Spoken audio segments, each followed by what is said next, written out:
40 জন শ্রমিকের দুদিনের কাজ মাত্র 1 ঘন্টায় করতে সক্ষম এমনই এক দৈত্যাকার আখ কাটার মেশিন যুক্ত হয়েছে বাংলাদেশের কৃষিকাজে।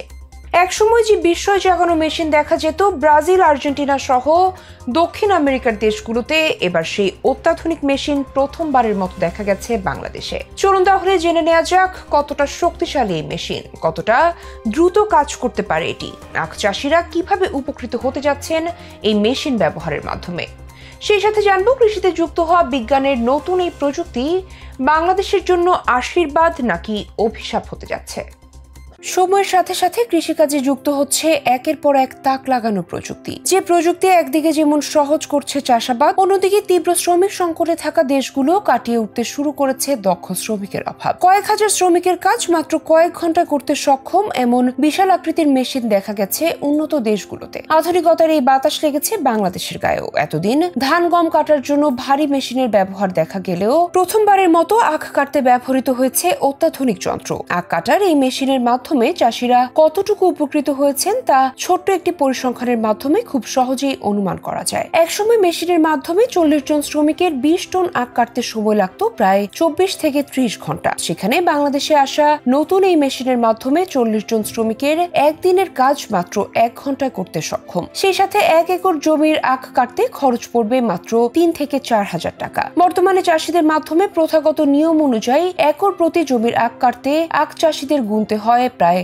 11,000 টাকার মতো। অন্যদিকে এই মেশিনে একর প্রতি সাশ্রয় হবে 7 থেকে 8 হাজার টাকা। মেশিন ব্যবহারের ফলে কমবে ক্ষতির পরিমাণও, ফলে বাড়বে চিনির উৎপাদন। বাংলাদেশ শিল্প মন্ত্রণালয়ের সচিব জাকিয়া সুলতানার উদ্যোগে চিনি ও খাদ্য শিল্প কর্পোরেশনকে এই হারভেস্টার মেশিনটি উপহার হিসেবে দিয়েছে আমদানিকারী প্রতিষ্ঠান আলিম ইন্ডাস্ট্রিজ। এই প্রতিষ্ঠানটি প্রথমবারের মতো ভারত থেকে মেশিন দেশে আমদানি করেছে। এছাড়াও মেশিন চালানো শেখাতে চিনিকল শ্রমিকদের প্রশিক্ষণও দেওয়া হবে বলে জানিয়েছেন তারা। এরই ধারাবাহিকতায় চুয়াডাঙ্গায় অবস্থিত দেশের বৃহত্তম চিনিকল কেরু অ্যান্ড কোম্পানি বাংলাদেশ লিমিটেডের খামারে পরীক্ষামূলকভাবে আখ কর্তন করা হয়েছে। মেশিন ব্যবহার করায় পরিষ্কার পরিচ্ছন্নভাবে আখগুলো ছোট ছোট টুকরো করে বের হয়। একসময় বাংলাদেশে ব্যাপক আকারে আখ চাষ হলেও বর্তমানে অনেক চাষি আখ চাষ থেকে মুখ ফিরিয়ে নিয়েছে। তবে ধারণা করা হচ্ছে এই প্রযুক্তি যদি বাংলাদেশে ব্যাপকভাবে ছড়িয়ে পড়ে তাহলে প্রচুর চাষি আখ চাষে আগ্রহী হবে। বাংলাদেশের চুয়াডাঙ্গায় সর্বপ্রথম এই মেশিন ব্যবহার শুরু হয়েছে বলে জানা গেছে। এই প্রথম আখ কাটার হারভেস্টার মেশিন দেখেছে বাংলাদেশের চাষিরা। চাষিদের মতে অনেক উন্নত মানের মেশিন এটি। 40 জন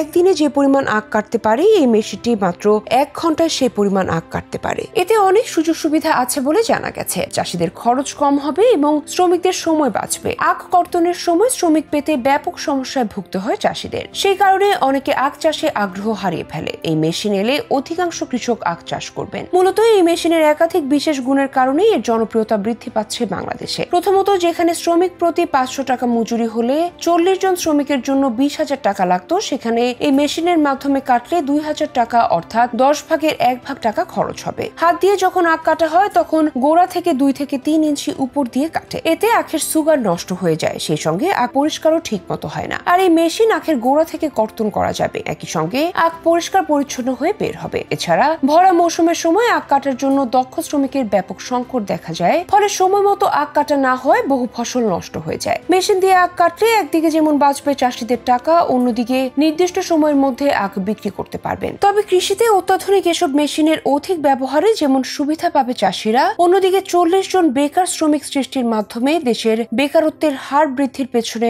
অবদান রয়েছে এই মেশিনের।